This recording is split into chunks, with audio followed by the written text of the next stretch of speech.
আজ আমরা আপনাদের মাঝে উন্মোচন করব ইতিহাসের এমন এক কালো অধ্যায় যা আপনারা অনেকেই জানেন না। আপনি কি জানেন শেখ মুজিব ৭ দফা চুক্তির মাধ্যমে আমাদের প্রিয় মাতৃভূমিকে ভারতের চিরগোলাম বানানোর চক্রান্ত করেছিলেন? শেখ মুজিব এই চুক্তির মাধ্যমে যুদ্ধকালে আমাদের প্রিয় মাতৃভূমিকে লিখে দিতে চেয়েছিলেন ভারতকে। চলুন শুনি কি লেখা ছিল সেই ৭ দফা চুক্তিতে।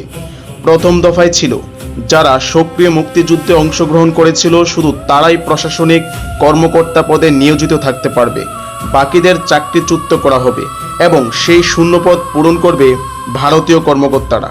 মানে বাংলাদেশিদের চাকরি থেকে বের করে ভারতীয়দের ঢুকানো হবে।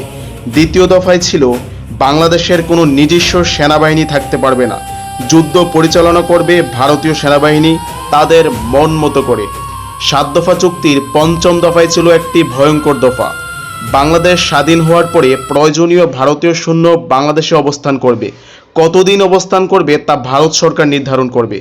এভাবেই আরও ভয়ঙ্কর চুক্তির মাধ্যমে বাংলাদেশকে ভারতের চিরগোলাম বানানোর চক্রান্ত এঁকেছিলেন শেখ মুজিব।